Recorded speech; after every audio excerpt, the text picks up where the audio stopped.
बहुत समय पहले की बात है। सोनपुर नामक गांव में सपना अपनी सौतेली माँ शारदा के साथ रहा करती थी। शारदा बहुत ही कठोर स्वभाव की औरत थी।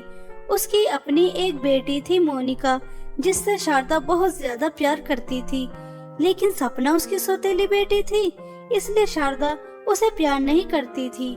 शारदा मोनिका के पुराने कपड़े पहनने के लिए सपना को देती थी और उससे घर का सारा काम कराती थी। अगर सपना से कुछ गलती हो जाती तो उसकी बहुत पिटाई भी करती थी। एक दिन सपना को सुबह में उठने में देरी हो जाती है। तभी शारदा सपना के पास जाती है और सपना को बहुत जोर से थप्पड़ मारकर उठाती है। क्यों महारानी, अभी तक सो रही है? क्या तेरी सुबह नहीं हुई? मेरी बेटी मोनिका नाश्ते के लिए कब से डाइनिंग टेबल पे बैठी है। तुझे कुछ शर्म है या नहीं? मेरी बेटी को इंतजार करा रही है नाश्ते के लिए। मनहूस लड़की। माँ, आज मेरी तबीयत ठीक नहीं है। मुझे बहुत तेज बुखार है। आज मैं काम नहीं कर सकती। मुझे थोड़ी देर आराम करने दीजिए। मेरी तबीयत जैसे ही ठीक होगी मैं दोबारा से घर का सारा काम कर दूंगी। कृपया करके मुझे थोड़ी देर के लिए आराम करने दीजिए।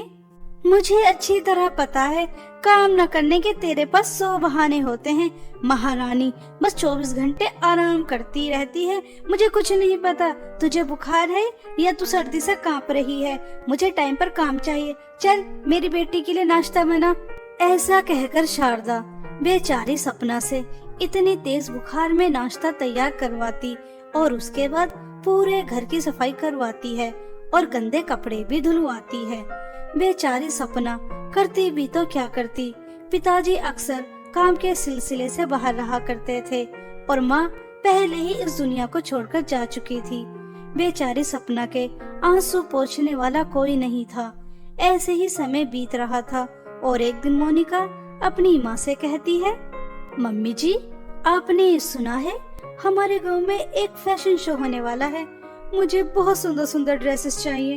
आपको तो पता ही है कि मैं कितनी सुंदर हूँ। मेरी सुंदरता के आगे कोई नहीं टिक पाएगा और इस फैशन शो को तो मैं ही जीतूंगी।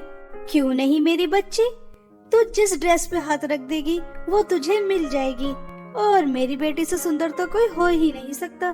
तो इस फैशन शो को जरूर जीतेगी और देखना एक दिन बहुत बड़ी मॉडल बन जाएगी मेरी बेटी। मोनिका और शारदा की बातें सपना सुन लेती है। सपना भी हमेशा से फैशन शो करना चाहती थी, लेकिन माँ की मृत्यु होने के बाद उसका यह सपना एक सपना ही रह गया। लेकिन उसे एक उम्मीद की किरण दोबारा से नजर आने लगी थी। ये तो कितनी अच्छी बात है, फैशन शो वो भी हमारे गांव में ही हो रहा है। मुझे कहीं बाहर भी नहीं जाना पड़ेगा। मगर मेरे पास तो अच्छे कपड़े ही नहीं हैं। सब कपड़े फट चुके हैं और कितने पुराने हो गए। मोनिका और माँ दोनों शॉपिंग पर जा रही हैं। एक बार माँ से बात करके देखती हूँ, शायद माँ मुझे कुछ नए कपड़े दिला दें। माँ, आप शॉपिंग के लिए जा रही हैं, आप मुझे भी नए कपड़े ले आना। मेरे सभी कपड़े बहुत पुराने हो गए और फट भी चुके हैं। मेरा भी दिल चाहता है अच्छे अच्छे नए कपड़े पहनने का। तू मनहूस नए कपड़े पहनकर क्या करेगी? तुझे वैसे भी तो इस घर में काम ही करना है। क्या तुझे पता नहीं है? तो इस घर की नौकरानी है। बस मुझे तो मेरी बेटी के लिए शॉपिंग करनी है। उसे बहुत सारी अच्छी अच्छी ड्रेसेस दिलानी है, क्योंकि मेरी बेटी फैशन शो में जाने वाली है। उसके बाद मेरी बेटी इस गांव की मशहूर मॉडल बन जाएगी और तू झाड़ू पोछा करती रह जाएगी इस घर में। और तेरी औकात है भी क्या मेरे सामने और मेरी बेटी के सामने? मम्मी जी, आप किस गंवार नौकरानी के मुंह लग रही हैं? मुझे आकर बहुत सारी तैयारी भी करनी है। जल्दी चलो, शॉपिंग करने में भी टाइम लगेगा। ऐसा कहकर शारदा और मोनिका दोनों शॉपिंग करने चली जाती हैं। बेचारी सपना का दोबारा से फैशन शो में जाने का सपना टूट जाता है, क्योंकि सपना को अच्छी तरह पता था फैशन शो में जाने के लिए अच्छे अच्छे ड्रेसेस की जरूरत होती है। लेकिन उसके पास तो सभी कपड़े फटे पुराने थे।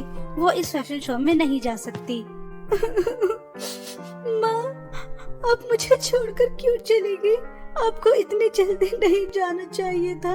काश मैं भी आपके साथ चली गई होती तो मुझे इस तरह से अपने सपने टूटते हुए नहीं दिखाई देते, ना ही मुझे शारदा माँ का इतना अत्याचार सहना पड़ता। माँ, मैं बहुत अकेली हूँ।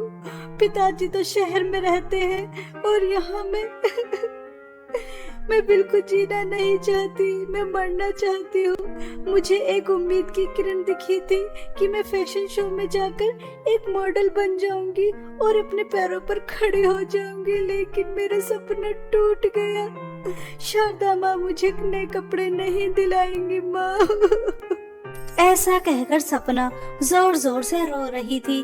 तभी सपना की माँ की आत्मा आती है और सपना की माँ सपना से कहती है, सपना मेरी प्यारी बच्चे, इस तरह से मरने की बातें नहीं क्या करते।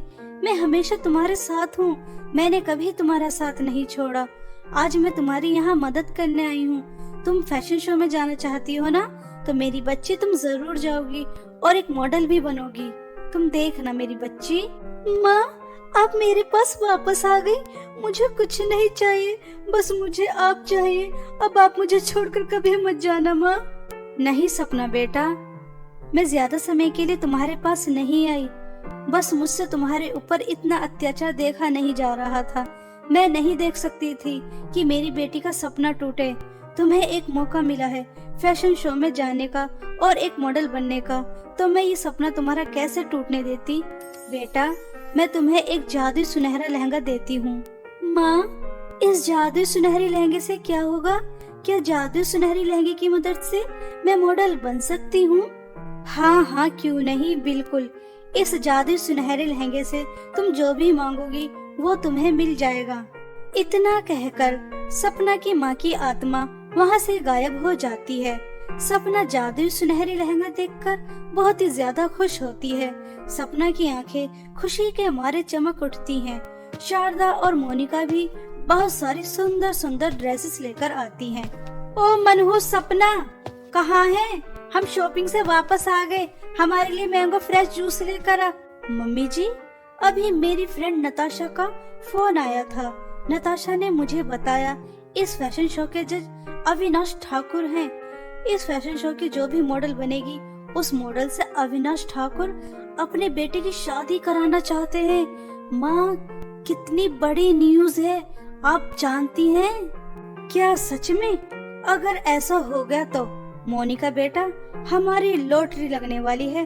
बस किसी भी तरह से तू ये फैशन शो जीत जाए, उसके बाद तो अविनाश ठाकुर के घर की बहू तू ही बनेगी और मेरी बेटी हवेली में राज करेगी, राज। क्यों नहीं मम्मी जी, ये फैशन शो तो मैं ही जीतूंगी। आखिर मेरे सामने कौन टिकेगा? ऐसा कहकर मोनिका और शारदा दोनों बहुत खुश होती हैं। और कुछ दिन बाद वो दिन आ ही जाता है जिस दिन गांव में फैशन शो होना था। आसपास के गांव की सभी सुंदर सुंदर लड़कियां फैशन शो में हिस्सा लेने आती हैं। मोनिका भी अपनी माँ के साथ चली जाती है। मोनिका के फैशन शो में जाने के बाद सपना उस जादुई सुनहरी लहंगे को अपनी अलमारी से निकालती है और उसे पहन लेती है। जैसे ही सपना उस जादुई सुनहरे लहंगे को पहनती है तो सपना बहुत ही ज्यादा सुंदर हो जाती है और सपना जिस भी ड्रेस के बारे में सोचती अपने आप को उसी ड्रेस में देखती है, जिसे देखकर सपना और भी ज्यादा खुश हो जाती है और कहती है, अरे वाह, ये जादुई सुनहरी लहंगा तो कितना अच्छा है। मैं फैशन शो में जाकर जिस भी ड्रेस के बारे में सोचूंगी मैं उसी ड्रेस में सबको दिखाई दूंगी। मुझे अलग अलग ड्रेसेस पहनने की जरूरत ही नहीं है। एक जादुई सुनहरी लहंगे की मदद से मैं इतने सारे ड्रेसेस पहन सकती हूँ। माँ, आपका बहुत बहुत धन्यवाद। माँ से अच्छा कोई नहीं होता। ऐसा कहकर सपना फैशन शो में चली जाती है। सपना उस जादुई सुनहरी लहंगे को पहनकर बहुत ही ज्यादा सुंदर लग रही थी। हर किसी की नजर सपना से हट ही नहीं रही थी और आखिर में सपना फैशन शो जीत जाती है। सपना अपने गांव की मशहूर मॉडल बन जाती है, जिसे सुनकर मोनिका आग बबूला हो जाती है और घर आने के बाद अपनी माँ से कहती है, मम्मी जी, इस गंवार के पास इतने सुंदर सुंदर ड्रेसेस कहाँ से आई? आपने इसे कब दिलाई? आपने मेरे साथ धोखा किया है? आप मुझसे बिल्कुल प्यार नहीं करती, आप इस नौकरानी से प्यार करती हैं। तभी तो आपने मुझसे छुपके इससे इतनी सुंदर सुंदर ड्रेसेस दिलाई और मुझे इतनी घटिया ड्रेसेस दिलाई माँ आपने। नहीं नहीं बेटा, तू कैसी बातें कर रही है? मैं तो तेरे से कितना प्यार करती हूँ और तेरे सिवा किसी के बारे में सोचती भी नहीं हूँ, और इस मनहूस के बारे में तो बिल्कुल भी नहीं। मैंने इस मनहूस को ड्रेसेस नहीं दिलाई। मैं अभी इसकी क्लास लेती हूँ और इससे पूछती हूँ कि इसके पास इतनी सुंदर सुंदर ड्रेसेस कहाँ से आई। और वो गोल्डन कलर का जो लहंगा था वो तो कितना ज्यादा सुंदर था। ऐसा कहकर शारदा सपना को मारना शुरू कर देती है और उससे पूछती है कि उसके पास इतनी सुंदर सुंदर ड्रेसेस कहाँ से आई। सपना शारदा को कुछ नहीं बताती और चुपचाप पिटाई सहती रहती है। तभी अविनाश ठाकुर अपने बेटे के साथ शारदा के घर आ जाते हैं सपना का हाथ मांगने के लिए। तभी अविनाश ठाकुर देखते हैं कि शारदा कितनी बेरहमी से सपना की पिटाई कर रही है। तभी अविनाश ठाकुर शारदा से कहता है, तुम कैसी दुष्ट औरत हो? तुम्हारी बेटी ने तुम्हारा नाम रोशन किया, फिर भी तुम उसकी इतनी पिटाई कर रही हो सिर्फ इसलिए कि वह तुम्हारी सौतेली बेटी है। मैं तुम्हें नहीं छोड़ूंगा। तुमने मेरी होने वाली बहू को बेरहमी से मारा है। मैं तुम्हें पुलिस के हवाले करूंगा ताकि कोई सौतेली माँ अपने सौतेले बच्चों के ऊपर इतना अत्याचार ना कर सके। तुम्हें कई साल की सजा करवा दूंगा। अविनाश ठाकुर की बातें सुनकर शारदा घबरा जाती है और सपना भी, क्योंकि सपना अच्छी तरह जानती थी कि अविनाश ठाकुर जो भी बात कहते हैं उसे पूरा कर देते हैं, क्योंकि वो बहुत बड़े आदमी हैं। तभी सपना अविनाश ठाकुर से कहती है, नहीं नहीं ठाकुर जी, आप मेरी माँ को जेल नहीं कराएंगे। वो जैसी भी है तो मेरी माँ ही। मैं नहीं चाहती कि आप मेरी माँ को जेल कराएं। अगर आप ऐसा करेंगे तो मैं आपके बेटे से कभी शादी नहीं करूंगी। ये मेरा आखिरी फैसला है। सपना की बातें सुनकर शारदा की आंखों में आंसू आ जाते हैं। जिस सपना के ऊपर शारदा इतना अत्याचार करती थी, आज उसी सौतेली बेटी ने उसे जेल जाने से बचाया। तभी शारदा सबके सामने सपना से माफी मांगती है। सपना बेटा, मुझे माफ कर दो। मैंने तुम्हारे ऊपर कितना अत्याचार किया। जिस बेटी को मैंने इतना लाड प्यार दिया उसी ने मेरे ऊपर शक किया। तुम बहुत अच्छी हो। तुम मुझे बचाने के लिए इतनी बड़ी कुर्बानी देने जा रही थी। नहीं, अविनाश ठाकुर के बेटे से तुम्हारी शादी जरूर होगी और मैं बहुत धूमधाम से तुम्हारी शादी करूंगी। शारदा की बातें सुनकर सपना शारदा को माफ कर देती है और उसके गले लग जाती है। शारदा खुशी खुशी सपना का हाथ अविनाश ठाकुर के बेटे को दे देती है और इसी तरह जादुई सुनहरी लहंगे की मदद से सपना का जीवन बहुत अच्छा हो जाता है।